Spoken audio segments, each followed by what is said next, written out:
এবারের রমজানে একদিন ছোলাটা এভাবে রান্না করে দেখেন, এর স্বাদ মুখে লেগে থাকার মতো। আপনি একদিন খেলে বারবার এভাবে রান্না করতে বাধ্য হবেন। আসসালামু আলাইকুম। আজকে আমি আপনাদের একদম স্পেশাল একটা ছোলা ভুনা রেসিপি দেখাবো। এর জন্য আমি এখানে হাফ কেজি মতো ছোলা সারা রাত পানিতে ভিজিয়ে রাখার পর পানি দিয়ে ভালো করে ধুয়ে নিয়েছি। এখানে আমি 1 কাপের একটু বেশি পেঁয়াজ কুচি নিয়েছি, 2টা আস্ত রসুন নিয়েছি, 4-5টা কাঁচামরিচ, 4টা শুকনো মরিচ নিয়েছি, 2টো তেজপাতা নিয়েছি, আর এখানে নিয়েছি দারচিনি আর এলাচ। আরও আমার লাগবে এখানে 2 চামচ লবণ, 1 চা চামচ হলুদ গুঁড়ো, 1 চা চামচ হচ্ছে গরম মশলা গুঁড়ো, আর এখানে আমি 2 চামচের মতো আদা রসুন বাটা নিয়ে নিয়েছি। এখন এই সবগুলো উপকরণ প্রেসার কুকারে দিয়ে নিব। এই যে সবগুলো উপকরণ আমি প্রেসার কুকারে নিয়ে নিয়েছি। এখন এ পর্যায়ে এখানে দিয়ে দিব 2.5 কাপের মতো পানি। এখন সবগুলো উপকরণ আমি খুব ভালো করে মিশিয়ে নিব।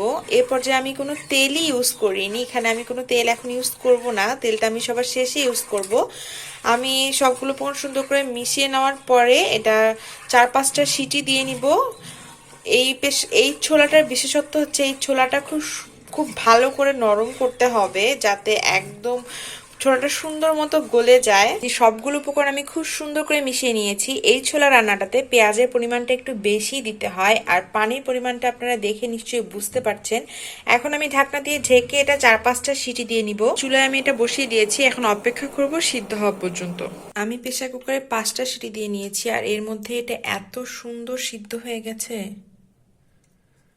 জাস্ট টিপ দিলে গলে যাচ্ছে। দেখুন, আমি এরকম সিদ্ধটাই চেয়েছিলাম। এই পর্যায়ে লবণটা একটু চেক করে কম মনে হলো আমার, তাই একটু লবণ দিয়ে দিব। এখন আপনারাও চেষ্টা করবেন ছোলাটা একটু ভালো মতো নরম করে সিদ্ধ করার। অনেকের প্রেসার কুকার যদি না থাকে সেক্ষেত্রে একটু সময়টা বেশি লাগবে আর কি, তাছাড়া প্রেসার কুকার না থাকলেও হবে, সিদ্ধ করে নিলে হবে একটু বেশি সময় ধরে। এখন আমার ছোলা রান্নার সবচেয়ে ইম্পর্টেন্ট পার্ট হলো এটি। চুলার মধ্যে কড়াই বসাই দিয়ে পর্যাপ্ত পরিমাণে তেল দিয়ে নিলাম। এখানে আমি 1 কাপের মতো তেল দিয়েছি। তেলটা গরম হয়ে গেলে এর মধ্যে এখন ছোলাটা ঢেলে দেব। এখন হলো সবচেয়ে ইম্পর্টেন্ট পার্ট, সেটা হচ্ছে ছোলা কষানো। এই ছোলা কষানোর উপরেই ছোলার আসল টেস্টটা ডিপেন্ড করবে। এক্ষেত্রে আমি ননস্টিক কড়াইয়ের চেয়ে এরকম লোহার কড়াই বেশি পছন্দ করি, এগুলোতে ভালো কষানো যায় আর কি।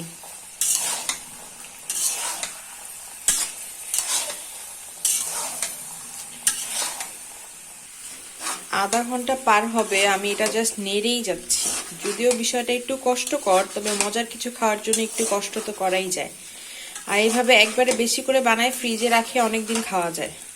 একদিন একটু কষ্ট করে অন্যদিন মজা করে খাওয়া যাবে আর কি। এই সময় এত সুন্দর একটা স্মেল বের হয়েছে।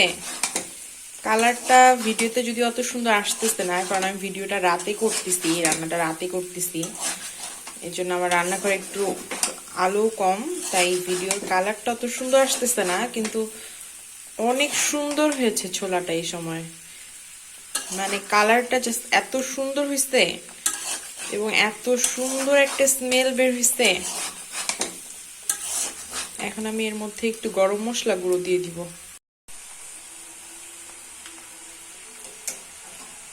এভাবে আরেকটু নেড়ে চেড়ে নিলেই আমার রান্নাটা একদম রেডি হয়ে যাবে। আপনারা একবার হলে এভাবে একবার ছোলা রান্না করে দেখেন, অবশ্যই ভালো লাগবে, আমি গ্যারান্টি দিয়ে বলছি। অনেকে অনেক রকম ভাবেই ছোলা রান্না করেন, আমিও করি অনেক রকম ভাবে, কিন্তু এভাবে এটা এত ভালো লাগে আমার। একটু বেশি সময় ধরে কষাতে হয় দেখে আমি সবসময় এই সিস্টেমে করি এমন না, কিন্তু মাঝে মধ্যে তো এভাবে একটু কষ্ট করে মজা করে খাওয়াই যায়। একদম এর টেস্টটা মাংসর চেয়ে কোনো অংশে কম না। আস্ত রসুন যে দিয়েছিলাম সেই রসুন গলে গিয়েছে একদম।